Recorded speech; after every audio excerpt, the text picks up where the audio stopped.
This is Gnomistic, the board game. Back it now on Kickstarter and get some expansion for free, many gifts, and other benefits. Welcome to the official tutorial of how to play Gnomistic, a set collection game mixed with Eurogame elements for 1 to 6 players. In this video, you're going to learn the complete Euro experience that includes the core game, the Goblins track, a must-to-add expansion that increases the replayability, and the Shortcut to Gold expansion, which adds to the game resources such as mandrakes, nymphs, Coventine shells, and other various elements. It's time to open the box and take out the components. This game is played in turns in a clockwise direction until the end of the game is triggered.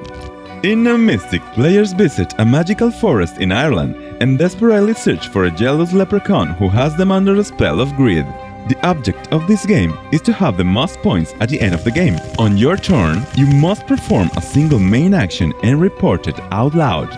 Also, there is an additional optional action that you can perform only before your main action, which is exchange cards for coins. The main actions are the following: contribute to the numpads, acquire surprise cards, save your collection in your chest, manipulate the numpads, and perform a special action.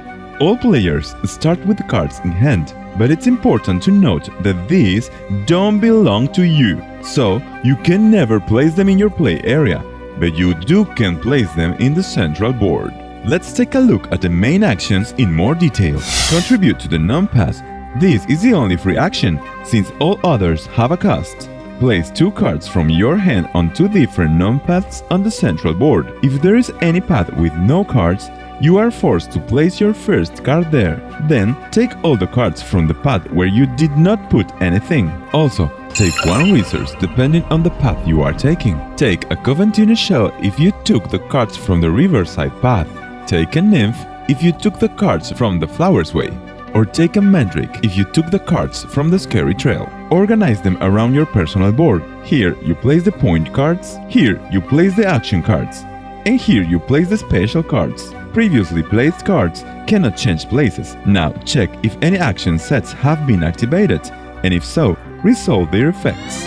Each time you contribute to the numpads, just before the end of your turn, the gnomeeple leprechaun moves 1 space in clockwise direction. The leprechaun jealously guards the pot of gold, and when it is placed on its own figure, a no mischief occurs. 3 cards from the deck must be placed in the following order: 1 on the riverside path, 1 on the flowers way, and 1 more on the scary trail. Finally, replenish your hand to the standard number of cards you should have. Acquire surprise cards.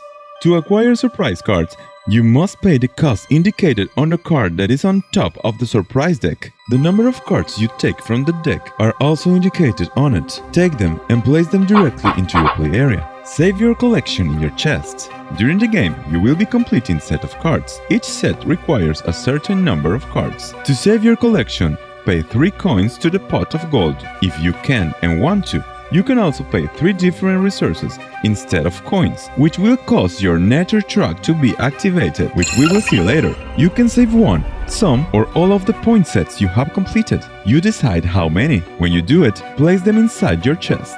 Each saved card is worth the number of points indicated on it at the end of the game. When you use this action saving at least 1 set, you take a pot card as a reward and place it in the Goblin's cave. It means under your personal board. But if you have the pink goblin in your clover garden, you get 2 pot cards instead of 1. Later, we will see how you can get the pink goblin meeple.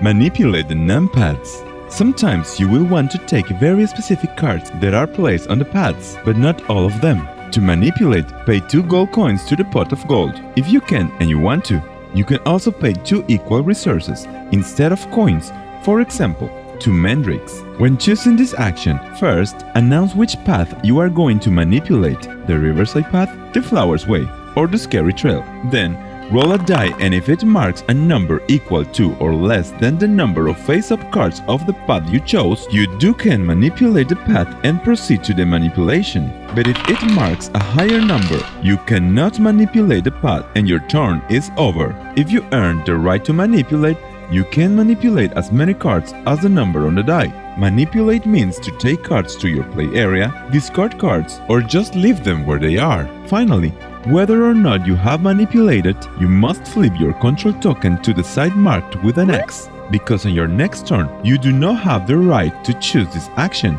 but at the end of that next turn, you flip the token, making the action available again. Perform a special action.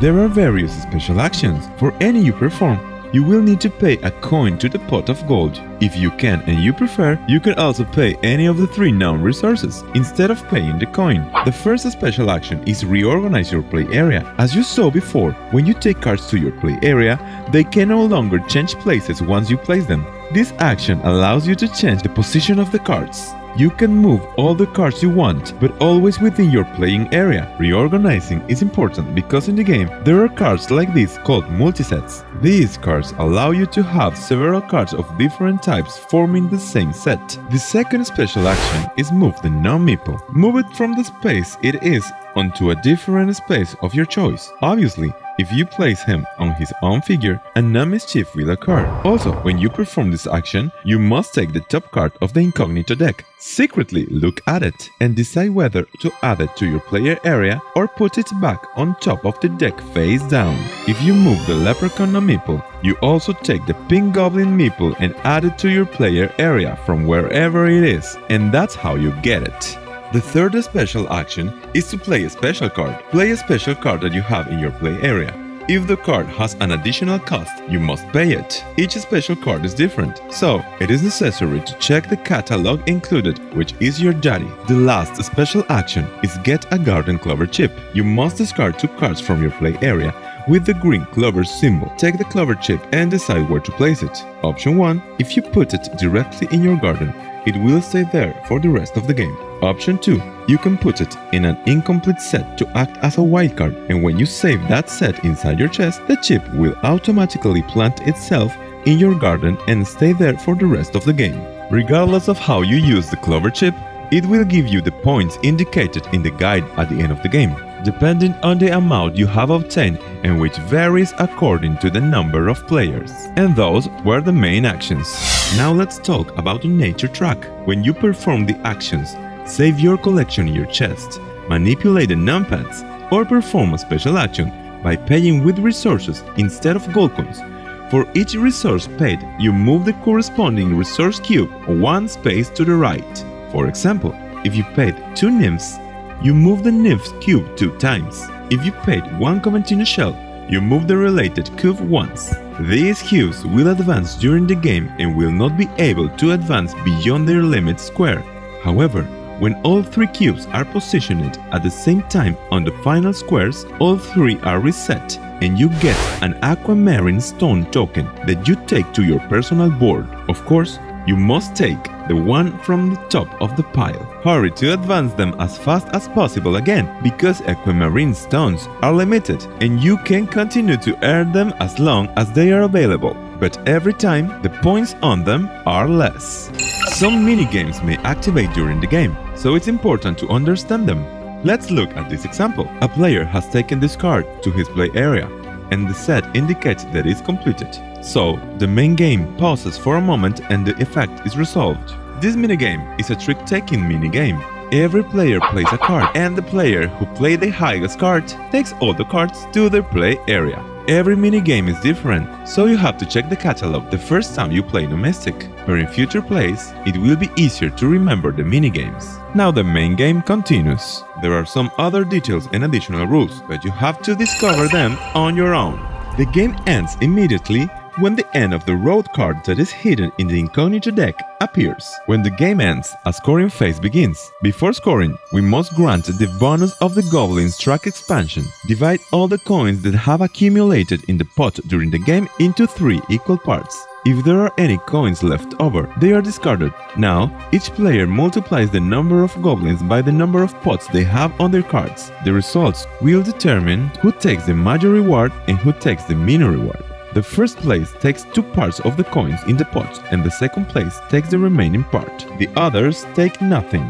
Then, a point is added for every 2 coins. To score for the cards, first check how many Mystic Flute cards have been obtained, as these cards multiply by 2 other point cards. Now, the rest of the points from the other saved cards are added. How many clover chips have been obtained are also counted, since these are worth the points indicated in the table. Remember that if you kept the pink goblin meeple, it is worth as 2 clover chips. In addition, we add the points of the aquamarine stones obtained and add and/or subtract the positive or negative points in which the cubes of the nature track are placed. Finally, we subtract the negative points that we have obtained for few or no clover chips and for cards with negative points, and the total will be our final score. The one with the most points wins the game. You can also enjoy Gnomistic with the other expansions, as the Rainbow Route, the Flowers Way, the Riverside Path, and the Scary Trail. There is also a familiar, easier version of Gnomistic in which you obtain cards by matching them. Please consult the rulebook for more details. Back it now on Kickstarter and get some expansion for free, many gifts, and other benefits.